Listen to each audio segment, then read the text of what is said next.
Baik, terima kasih Mbak Saskia selaku moderator. Saya izin untuk share screen materi. Baik, Assalamualaikum warahmatullahi wabarakatuh. Selamat sore Bapak-Bapak, Ibu-Ibu, dan rekan-rekan semua. Salam sejahtera bagi kita semua. Pertama-tama saya ingin mengucapkan terima kasih khususnya untuk Scienting, Masyarakat Nano Indonesia, Nano Center Indonesia, dan Nanotech Natura Indonesia yang telah mengundang saya untuk mengisi webinar pada kesempatan kali ini.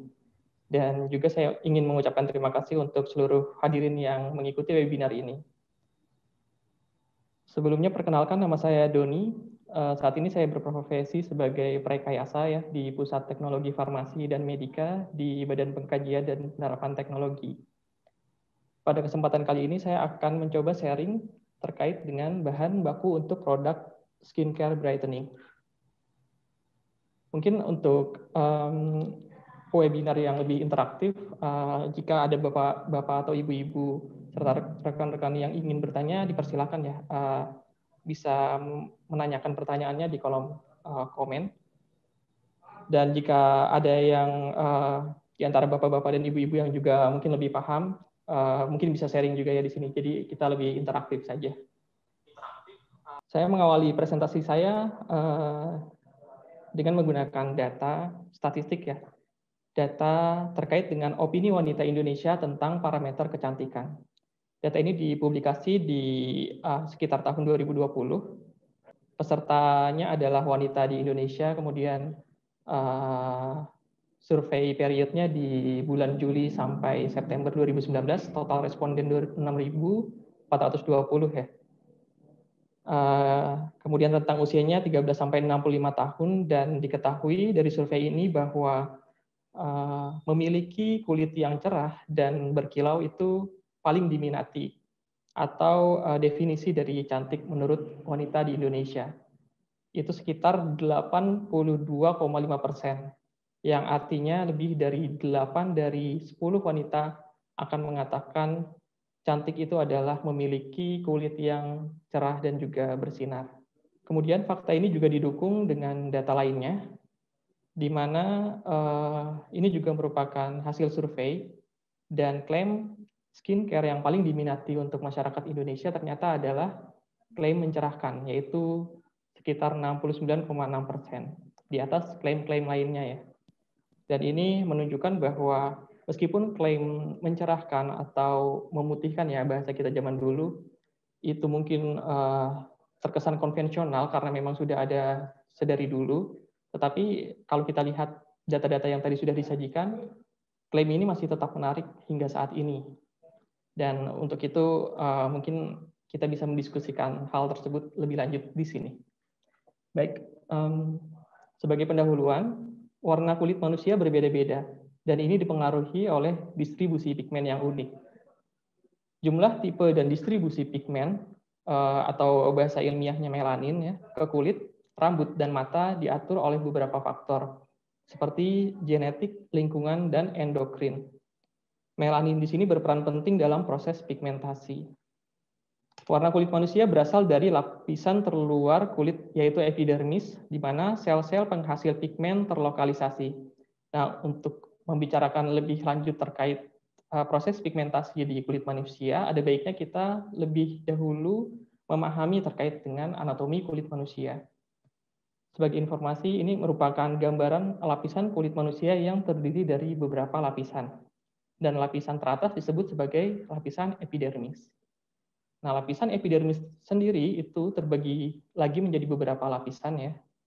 Dan mayoritas lapisan epidermis itu terdiri dari sel keratinosit dan juga sel melanosit. Dan dua sel inilah nanti yang akan menentukan proses pigmentasi. Nah, berikut merupakan mekanisme pigmentasi kulit.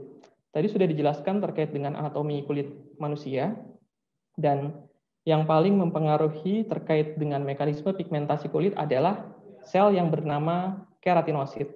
Ini ya, seperti gurita yang terbalik. Dan sistem pigmentasi kulit itu melibatkan melanosit selaku selnya, kemudian melanosom selaku organel yang dihasilkan oleh melanosit untuk didistribusikan ke lapisan keratinosit ya.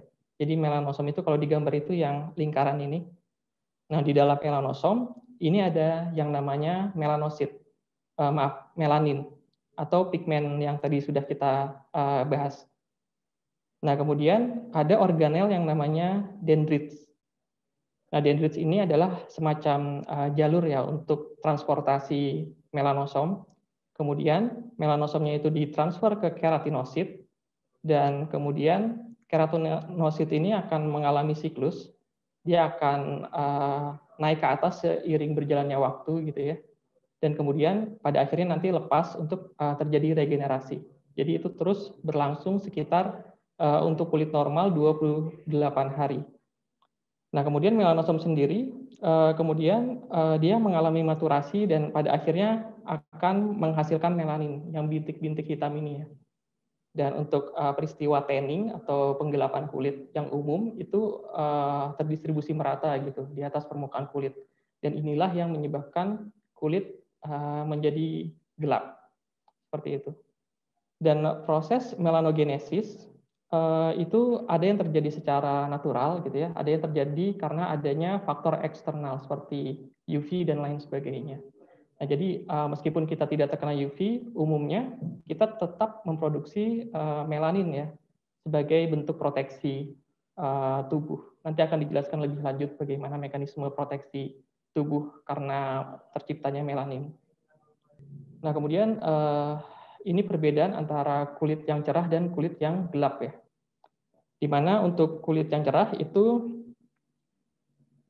melanosomnya berukuran lebih kecil dan berada dalam maturasi tahap 1 dan 2 ya. Tahap 1 dan 2 ini belum mencapai tahap 3 yaitu sintesis melanin. Melanin itu yang tadi sudah dijelaskan yang titik-titik hitam ini. Gitu. Nah, jadi untuk yang kulitnya gelap itu sudah sampai tahap 3 bahkan sampai tahap 4. Ini mohon maaf ini salah tulis. Seperti itu.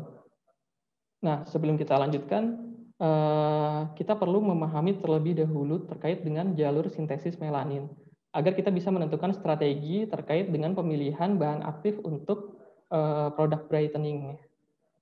Dan juga kita bisa memahami nanti mekanisme dari masing-masing bahan aktif brightening. Jadi untuk awalan, setelah kulit terpapar radiasi UV, itu melanogenesis ditingkatkan oleh aktivitas enzim yang penting untuk proses melanogenesis, yaitu tirosinase. Ini ya. Nah, prekursornya adalah asam amino esensial, yaitu L-fenilalanin, yang dikonversi oleh aktivitas suatu enzim yang namanya PAH, atau fenilalanin hidroksilase intraseluler. Nah, kemudian dihasilkanlah suatu senyawa yang namanya L-tirosin. Nah, kemudian residu histidin yang terdapat di bagian dalam wilayah tirosinase ini ya, dan mengikat ion tembaga yang diperlukan untuk aktivitas tirosinase. Jadi ya tirosinase ini yang berkontribusi agar L-tirosin itu terkonversi menjadi L-dopa ya. Dan L-dopa juga akan terkonversi lagi dengan tirosinase ini menjadi L-dopaquinon. Dan dari L-dopaquinon ini akan terbagi dua jalur. Yang satu jalurnya adalah menghasilkan pheomelanin, yang mana berwarna coklat atau kuning kemerahan ya, kuning hingga merah. Dan yang jalur lainnya itu akan membentuk eumelanin atau melanin yang berwarna gelap, coklat gelap hingga hitam, seperti itu. Jadi ada dua jenis melanin yang dihasilkan oleh tubuh. Nah, kemudian melanin sendiri bukan sembarangan diciptakan oleh sang pencipta ya. Meskipun itu akan memberikan efek gelap, tetapi melanin juga memiliki fungsi, yaitu memberikan warna kulit, kemudian sebagai substansi fotoproteksi atau tabir surya alami, dan sebagai energi transducer, mengubah energi menjadi panas dan kemudian dilepaskan. Nah, jadi sebenarnya orang-orang yang memiliki melanin yang cukup itu dia lebih terlindungi gitu ya kulitnya. Dan itu sebabnya untuk orang-orang albino ya, kalau misalnya bapak-bapak dan ibu-ibu tahu, itu dia lebih rentan gitu terhadap paparan sinar UV. Karena memang proteksinya sangat minim, karena orang albino itu sangat sedikit produksi melaninnya. Jadi melanin sendiri sebenarnya memiliki fungsi sebagai fotoproteksi. Nah, kemudian eumelanin itu memberi warna coklat atau coklat gelap hingga hitam. Dia tidak larut dalam semua jenis larutan, mempunyai berat molekul yang tinggi dan mengandung nitrogen. Selanjutnya, eumelanin memiliki kemampuan untuk mencari dan memadamkan radikal bebas yang diturunkan dari oksigen dan karbon. Nah, ini peristiwa radikal bebas ini nanti akan kita bahas ya di mekanisme paparan UVA khususnya terkait dengan pigmentasi. Kemudian untuk pheomelanin itu memberi warna kuning cerah hingga coklat kemerahan, larut terutama dalam alkali dan mengandung nitrogen dan sulfur. Dan pheomelanin juga dapat menjadi sumber produksi radikal bebas ketika disinari UV. Nah, justru pheomelanin ini bisa menjadi sumber produksi radikal bebas ya. Adapun faktor-faktor penyebab hiperpigmentasi itu bisa dari berbagai macam sumber. Yang paling umum adalah dari sinar UV ya. Sinar UV matahari, kemudian ada juga yang menggunakan tanning ya, khususnya untuk negara-negara dengan mayoritas penduduk ras putih ya, yang menganggap kulit warna gelap itu eksotis, jadi mereka rela untuk melakukan tanning untuk menggelapkan kulit mereka. Kemudian faktor selanjutnya ada hormon, ada proses inflamasi, ya jadi kalau kita kulitnya mengalami inflamasi atau luka gitu, pasti bekasnya itu menjadi lebih gelap gitu. Kemudian bahan kimia dan obat-obatan. Nah, saya akan lebih fokus kepada faktor yang umumnya dijumpai ya oleh kita, yaitu faktor sinar matahari. Nah, sinar matahari sendiri itu merupakan sinar yang masuk dalam spektrum gelombang elektromagnet dari rentang sinar ultraviolet, kemudian cahaya tampak, dan inframerah. Nah, jadi semakin ke kanan itu panjang gelombangnya akan semakin tinggi, sedangkan semakin ke kiri, semakin kecil gitu ya, panjang gelombangnya, maka energinya akan semakin meningkat. Untuk radiasi ultraviolet matahari, itu dibagi ya sinar UV ini menjadi 3. Ada UVA, UVB, dan UVC. Adapun untuk UVA itu di sekitar 100 nanometer hingga 320 nanometer hingga 400 nanometer. Kemudian untuk UVB itu di sekitar 280 nanometer hingga 320 nanometer, dan UVC itu di 100 nanometer hingga 280 nanometer. Nah, radiasi UV dengan panjang gelombang lebih pendek dari 310 nanometer itu diserap oleh lapisan ozon bumi, sehingga paparan alami komponen UVC dari radiasi matahari dianggap minimal. Ya, jadi kita tadi sudah bahas bahwa semakin ke kiri panjang gelombangnya atau semakin kecil panjang gelombangnya, maka energinya akan semakin tinggi. Yang berarti damage-nya atau tingkat kerusakan terhadap tubuh kitanya akan juga semakin tinggi. Sekitar 90-95% UVA dan 5-10 UVB dalam radiasi matahari itu mencapai kulit manusia. Dan UVA dapat menembus jauh ke dalam dermis ya. Sekitar 20-50% UVA matahari. Dan mencapai ke dalamnya 15% UVB matahari yang mencapai melanosit di kulit. Nah, kemudian komposisi radiasi matahari itu 5% UV, 50% cahaya tampak, dan 45% radiasi inframerah. Dan UV sendiri tadi sudah dijelaskan terbagi menjadi 3, UVA, UVB, dan UVC. Untuk C kita bahas karena di lapisan ozon ya. Untuk UVA-B, UVA itu akan menyebabkan immediate pigment darkening atau penggelapan pigmen secara cepat ya. Dan yang kedua, akan menghasilkan persistent pigment darkening atau penggelapan pigmen yang persisten atau lama gitu ya. Nanti ini akan kita bahas di slide selanjutnya.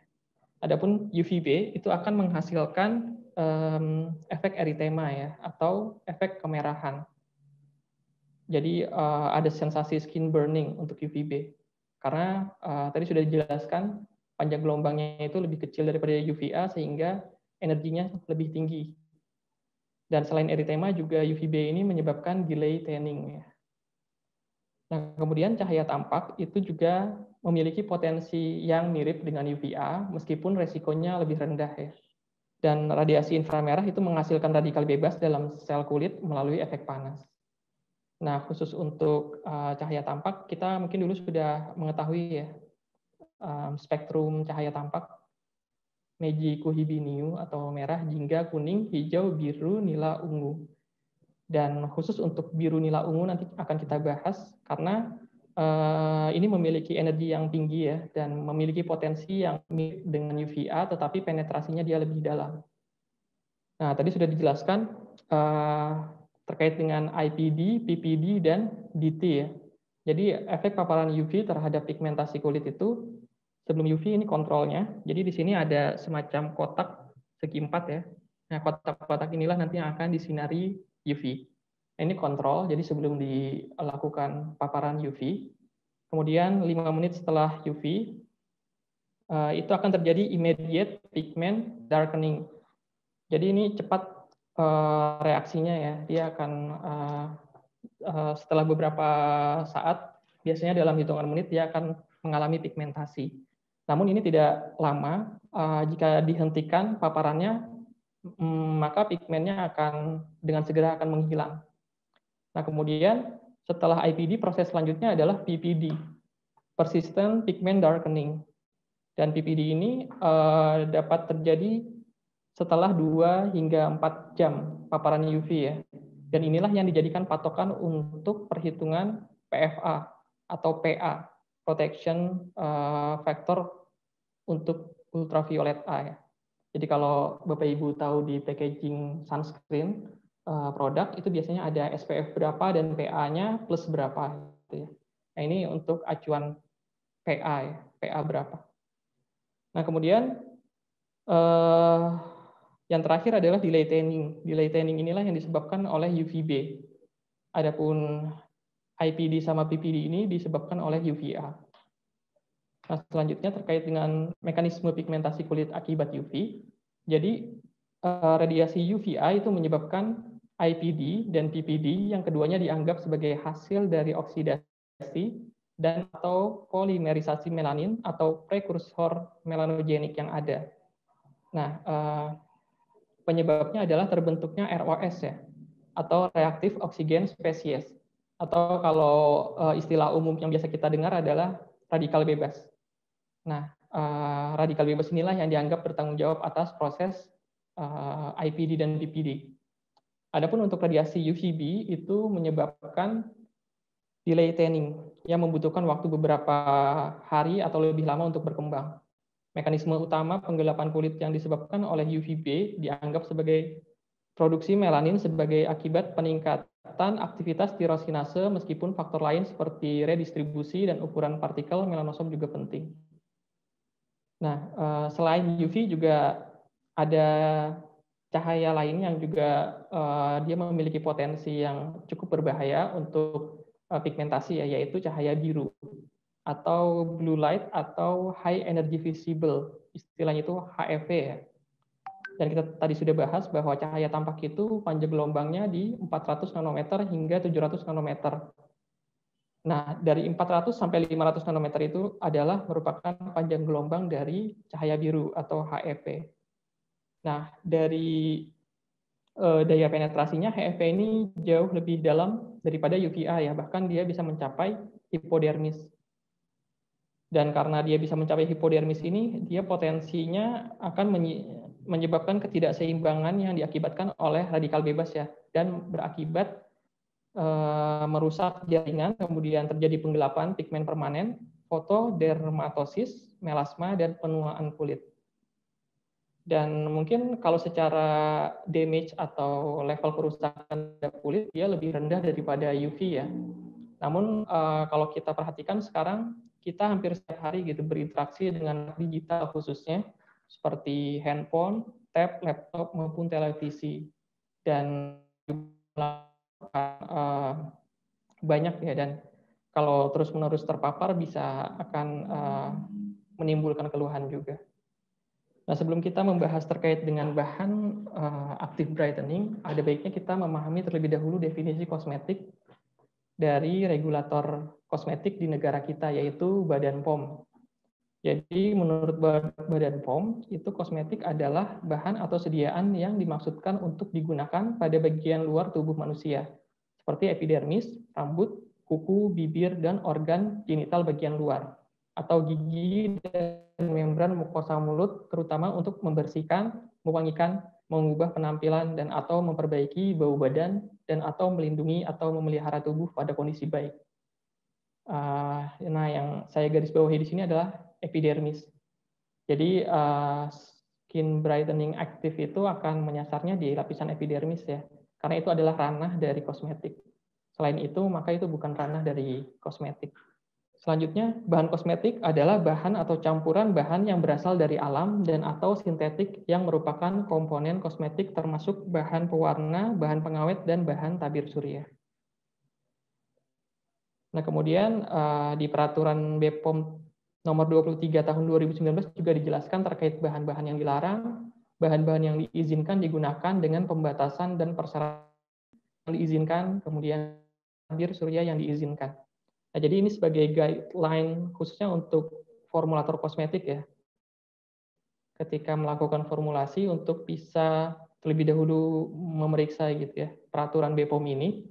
Jangan sampai ada bahan-bahan yang digunakan dalam formulasi ternyata dilarang atau konsentrasinya melebihi yang dipersyaratkan. Nah, tadi sudah kita bahas terkait mekanisme-mekanisme dan penyebab terjadinya pigmentasi. Sekarang kita bisa mengklasifikasikan agen depigmentasi itu menjadi dua. Yang pertama adalah yang sifatnya preventif, jadi pencegahan ya, yaitu antara lain sunscreen dan blue light protection. Kemudian untuk yang korektif, itu saya bagi menjadi beberapa mekanisme. Yang pertama, inhibition of tyrosinase transcription, kemudian tyrosinase inhibition, epidermal turnover accelerant, inhibition of melanosom transfer, antiinflamasi, dan free radical trapping agents. Nah, kita akan membahas satu persatu. Nah, sunscreen sendiri itu terbagi menjadi dua, ada yang organik dan anorganik ya. Kalau yang organik itu merupakan bahan aktif yang mengabsorpsi radiasi UV dalam gelombang tertentu, ya tergantung struktur kimianya. Ketika sunscreen mengabsorpsi energi, sunscreen berubah dari keadaan dasar, energi rendah, menjadi keadaan tereksitasi energi tinggi. Nah, adapun sunscreen anorganik, dia merupakan bahan aktif yang memantulkan, menghamburkan, dan mengabsorpsi radiasi UV. Namun dia juga memiliki kelemahan ya, karena dia memiliki sifat opak, efek komutif, itu menjadi kerugian yang melekat pada bahan ini, karena akan menghasilkan efek white cast ya.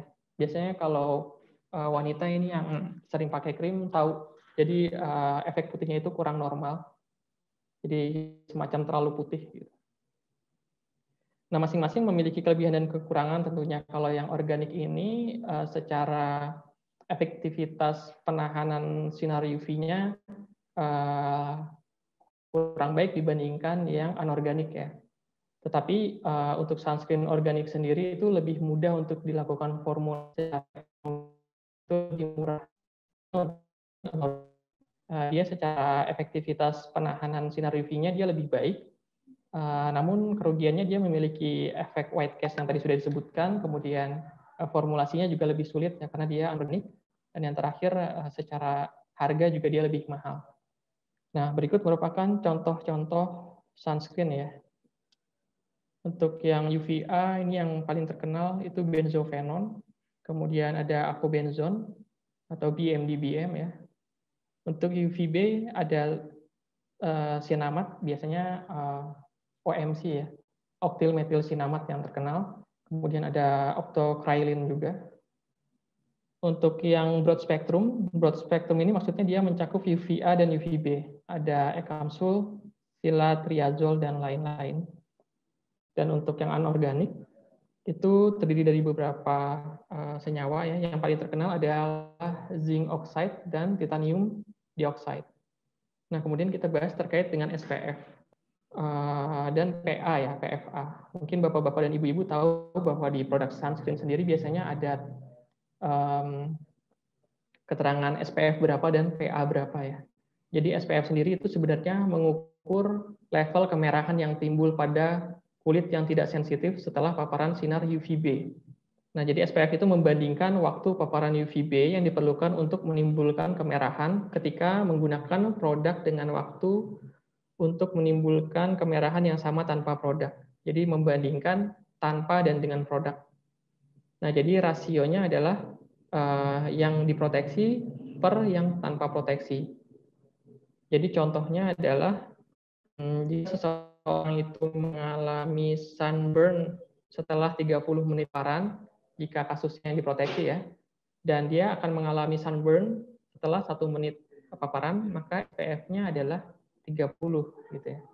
Nah, jadi dari sini juga kita bisa menentukan gitu ya, jika seseorang itu dengan atau tanpa proteksi dia mengalami sunburn setelah 10 menit, maka SPF 30 itu mengandung arti 30 dikali 10 menit, yaitu 300 menit dibagi 60, berarti 5 jam. Jika kita asumsikan seseorang itu akan mengalami sunburn setelah 10 menit tanpa proteksi. Adapun untuk PFA, PFA dia mengukur pigmentasi yang kulit yang tidak sensitif setelah paparan sinar UVA.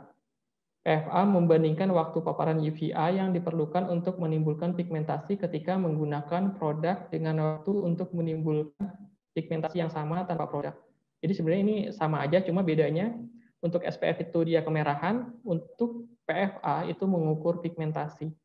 Adapun rasio proteksi per tanpa proteksinya itulah yang menghasilkan nilai PFA.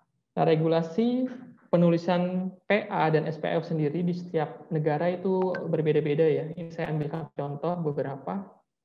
Untuk yang SPF, untuk Australia, Jepang, Uni Eropa, Inggris, dan Amerika Serikat, dia maksimalnya di 50+.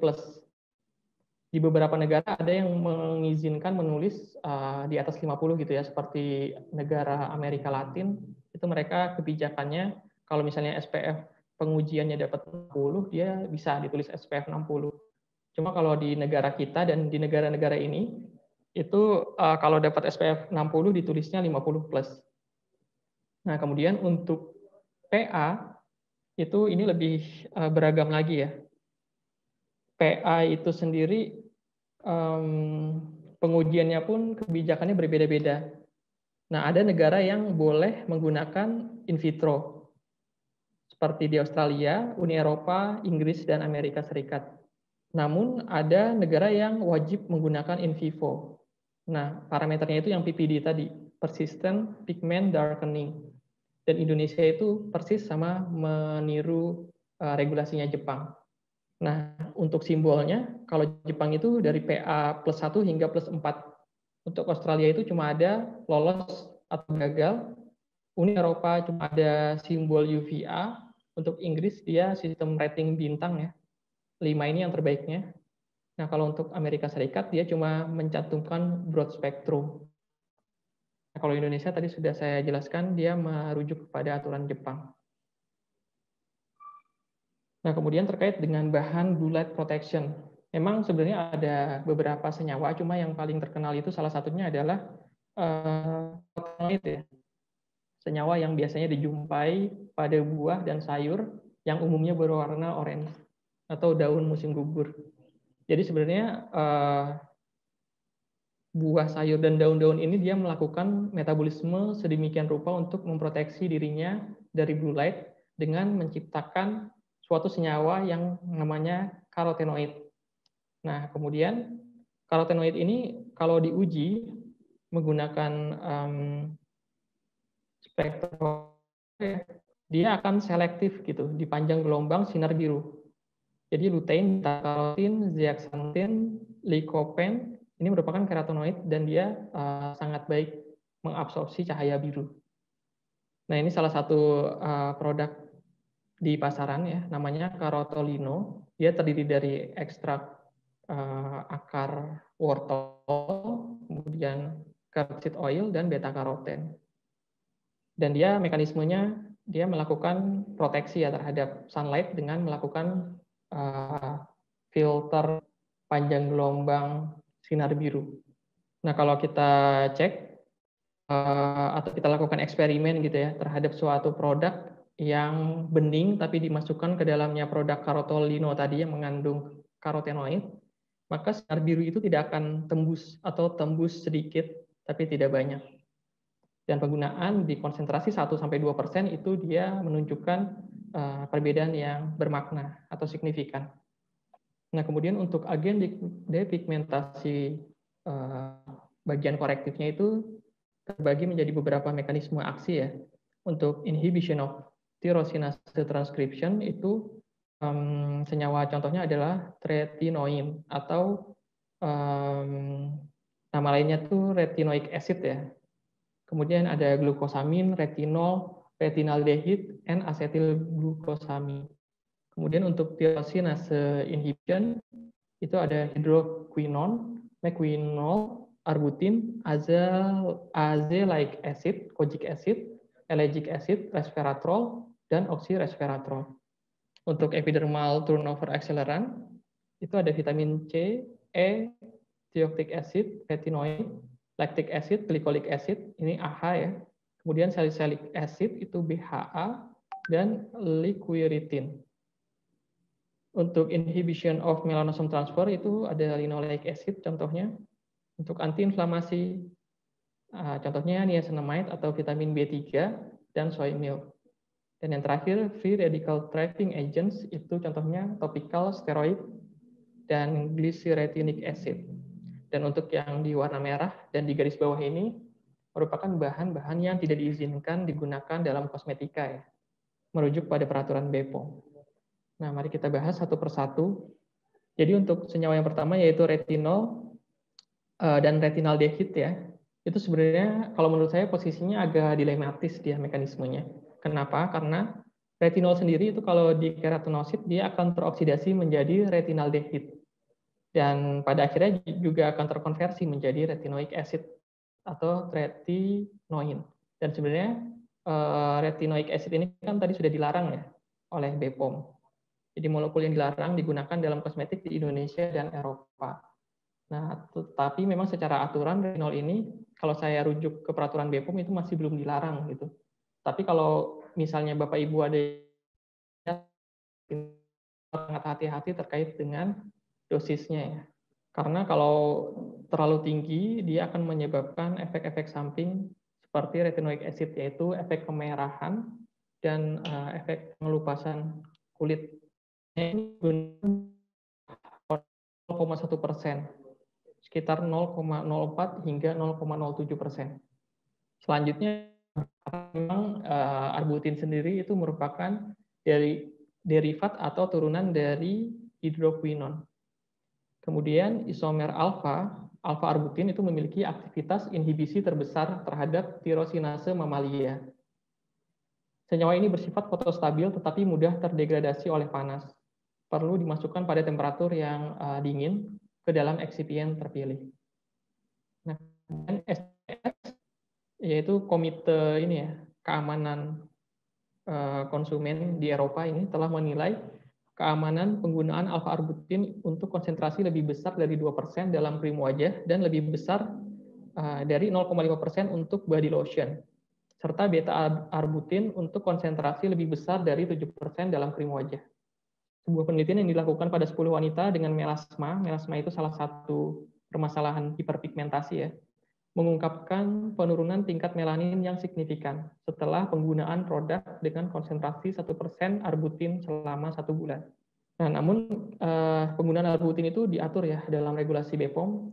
Jika kita menggunakan alfa atau beta arbutin, maka pada dokumen informasi produk atau DIP itu wajib dilampirkan data berupa hasil pengujian kandungan hidroquinone pada sertifikat analisis kosmetika dan uji stabilitas kosmetika. Jadi ini persyaratan kalau kita menggunakan arbutin, karena arbutin sendiri adalah turunan dari hidroquinone. Hidroquinone itu dilarang, dan sehingga impurities hidroquinone atau ketidakmurnian senyawa hidroquinone ini perlu dicek. Selanjutnya yang umum digunakan adalah kojic acid. Proses depigmentasi oleh kojic acid dilakukan melalui berbagai mekanisme, antara lain sebagai helator ion divalen penjebak radikal bebas, dan inhibitor tirosinase. SCCP, ini sama ya, lembaga komite yang kayak SCCS tadi, di Eropa juga, cuma ini untuk produk. Mengajukan untuk mendukung keamanan penggunaan sediaan yang mengandung kojic acid 1%, meskipun terdapat risiko sensitisasi. Sebuah tinjauan literatur yang dilakukan pada tahun 2010 juga menyimpulkan bahwa kojic acid aman digunakan pada konsentrasi kurang dari 1%. Kojic acid stabil terhadap cahaya panas dan cenderung teroksidasi, yang mengakibatkan perubahan warna, umumnya kuning atau coklat.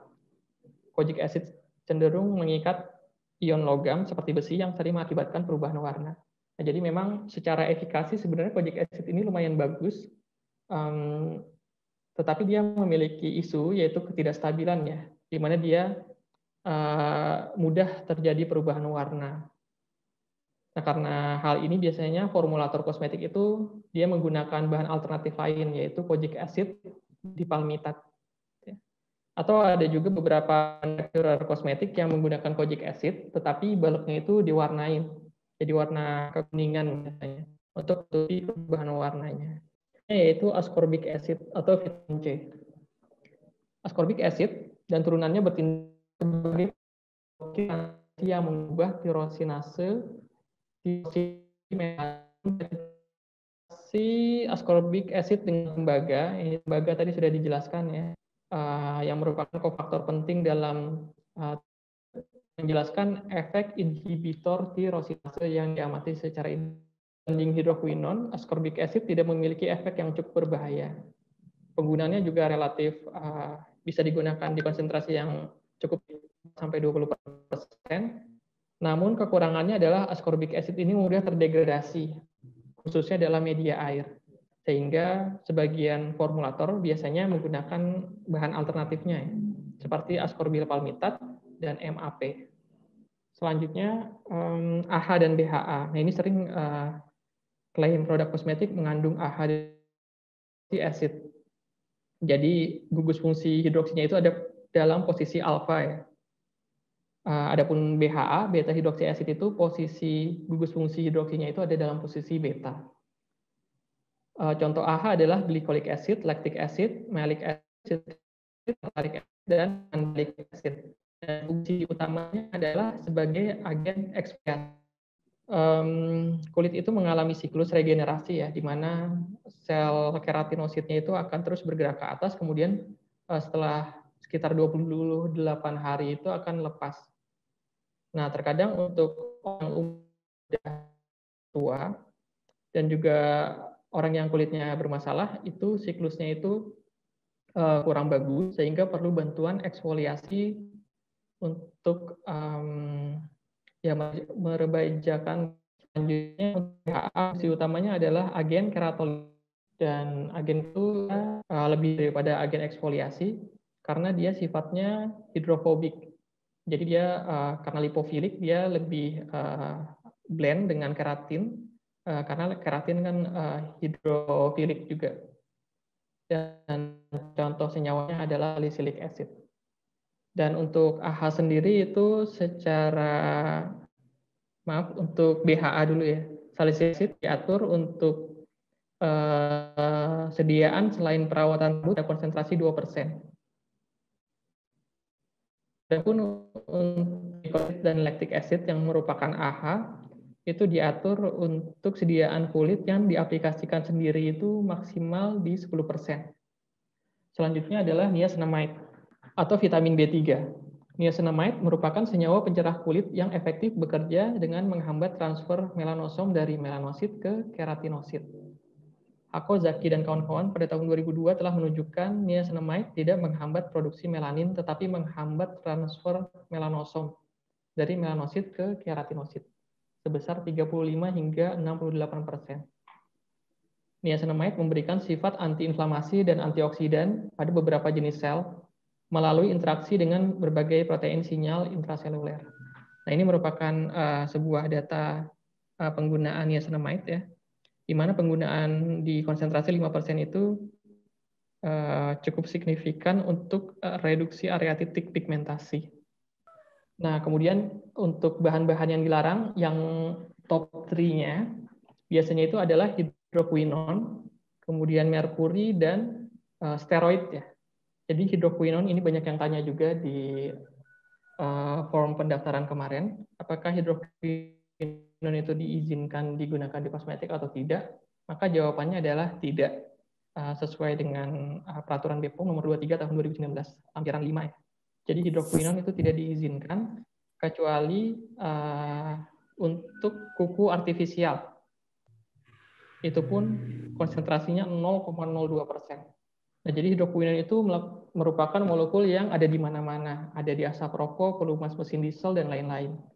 Dan penghambatannya itu, atau mekanismenya itu melalui penghambatan sintesis tirosinase, penghancuran melanosit melalui produksi radikal bebas, dan gangguan pada melanosom. Nah, pada konsentrasi berkisar antara 2% hingga 5% dapat menimbulkan berbagai efek yang tidak diinginkan seperti dermatitis kontak, pigmentasi pasca inflamasi, ochronis, dan perubahan warna kuku. Hidroquinon juga diduga memiliki efek karsinogenik. Karsinogenik itu menyebabkan kanker ya. Namun tidak ada efek mutagenik yang ditunjukkan pada tikus. Hidroquinon telah dilarang dalam produksi kosmetik untuk penggunaan kulit di Eropa sejak 1 Maret 2000. Selanjutnya merkuri ya. Ini yang paling berbahaya di antara 3 yang tadi saya sudah sebutkan. Merkuri itu dilarang di lampiran 5 dan diketahui bahwa merkuri dapat menggantikan tembaga yang dibutuhkan untuk aktivitas tirosinase. Jadi ya dia itu sistemnya itu kalau misalnya bapak-bapak dan ibu-ibu tahu yang konsep substrat enzim. Jadi enzimnya itu tirosinase dan substratnya itu adalah tembaga agar mengaktifkan aktivitas tirosinase. Nah, tembaganya ini diganti oleh merkuri agar jadi nonaktif sehingga menghasilkan efek pencerah kulit. Penggunaan produk pencerah kulit yang mengandung merkuri anorganik dapat menyebabkan toksisitas sistem saraf pusat, gastrointestinal, dan ginjal. Nah, kemudian selain efek kesehatan juga ironisnya, merkuri itu juga berdampak ke lingkungan. Karena ketika kita menggunakan merkuri dalam kosmetik, maka kalau kita mandi itu akan terbuang ke air limbah, kemudian masuk ke lingkungan, di mana senyawa ini menjadi termetilasi dan dapat masuk ke rantai makanan sebagai metil merkuri yang sangat beracun pada ikan. Nah, ini kasus Minamata ya. Misalnya Bapak Ibu masih ingat kasus Minamata itu kasus yang terjadi di Jepang ya, di mana itu awal terjadinya penyakit Minamata karena masyarakat di sana memakan ikan yang mana ikannya itu mengkonsumsi merkuri gitu ya di lingkungannya. Kemudian wanita hamil yang mengkonsumsi ikan yang mengandung metil merkuri dapat mentransfer merkuri ke janinnya yang dapat mengakibatkan defisit perkembangan saraf pada anak. Dan yang terakhir adalah steroid ya. Ini juga dilarang digunakan di kosmetik. Jadi steroid atau kortikosteroid topikal digunakan sebagai pencerah kulit karena efek pemutihnya melalui aktivitas antiinflamasinya. Penggunaan kortikosteroid topikal dapat menyebabkan sejumlah efek samping yang terkait dengan penyalahgunaannya seperti dermatitis perioral, tinea incognito, impetigo incognito, dan granuloma gluteal infantil. Nah, ini istilah-istilah medis ya. Kalau misalnya Bapak Ibu penasaran bisa di-search di Google. Selain komplikasi lain seperti selulit, infeksi bakteri dan jamur, jerawat, atrofi kulit, dan gangguan pigmentasi. Ya, jadi yang terkenal efek steroid ini adalah topical steroid dependent phase atau ketergantungan penggunanya akan penggunaan steroid. Karena setelah penggunaan steroid pada jangka waktu yang lama di wajah terdapat eritema rebound. Jadi yang harusnya aktivitasnya adalah antiinflamasi, dia malah menyebabkan eritema gitu yang parah ya. Rasa terbakar dan bersisik di setiap upaya penghentian penggunaannya. Nah, ini jadi semacam adiktif ya. Jadi ketergantungan gitu terhadap senyawa ini. Nah, kemudian karena ini adalah bekerja sama dengan Nanotech Indonesia, kita bagus juga untuk membahas terkait dengan nanomaterial ya. Yang saya ambil contoh di sini adalah nano sunscreen. Yang pertama itu titanium dioxide, dan syukurnya titanium dioxide untuk nano itu sudah diizinkan oleh BPOM ya, dengan kadar maksimal itu di 25%. Nah, ini perbedaannya ya antara yang mikro dan nano. Secara pencitraan SEM dan TEM. Kita bisa lihat untuk yang nano itu dia lebih halus.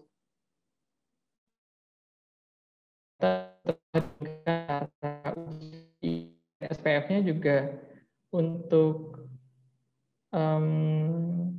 yang ukurannya submikron itu dia lebih rendah daripada nano pada konsentrasi yang sama ya, 5 versus 5 dan seterusnya. Yang kedua adalah zinc oxide juga sudah diizinkan oleh BPOM penggunaannya di kadar maksimum 25% untuk yang bentuknya nano ya. Meskipun ada beberapa persyaratannya. Nah, namun yang menarik di sini adalah ini berdasarkan penelitian Reynosa tahun 2016 untuk nano TO2 itu yang ukurannya nano itu memiliki hasil yang lebih baik gitu. Ukurannya mikro. Namun kebalikannya dengan yang zinc oxide yang ukurannya mikro ini jauh lebih baik daripada yang ukurannya nano gitu ya. Nah, sebenarnya secara teori kalau ukurannya nano itu kan berarti dia lebih mengisi di permukaan kulit kan, karena dia lebih kecil gitu. Sehingga luas permukaan yang tercover juga akan lebih baik. Sebenarnya ini yang lebih logisnya seperti ini. Namun di jurnalnya tidak dijelaskan ya penyebabnya kenapa. Mungkin ini bisa dilakukan kajian lebih lanjut. Kemudian yang terakhir ada tris-bipenyl triazine. Ini juga sunscreen organik ya. Kalau sebelumnya kan sunscreen anorganik. Nah, selanjutnya ini aturan nanoteknologi Indonesia, yaitu nanogold. Dan nanogold ini menarik karena dia punya story emas ya di sini. Karena kita tahu bahwa kosmetik itu tidak lepas dari lifestyle seseorang ya, atau gitu. Bahan emas itu ada story lebih untuk bisa menjual produknya. Nah, itu semakin kecil ukurannya, maka dia warnanya akan semakin merah transparan. Nah, ternyata nanogold itu juga memiliki efek sunscreen berdasarkan pengukuran nilai SPF secara in vitro. Di mana yang ini Ng5 itu berarti 5 ppm ya. 10 ini 10 ppm dan seterusnya. Maka nilai SPF-nya adalah seperti berikut. Terakhir adalah nanoplatinum. Nanoplatinum juga ternyata memiliki karakteristik serapan sinar UV nilai daripada nanogold. Ya, mungkin itu saja presentasi dari saya. Terima kasih banyak atas perhatiannya. Selanjutnya saya kembalikan ke Ibu Moderator, Mbak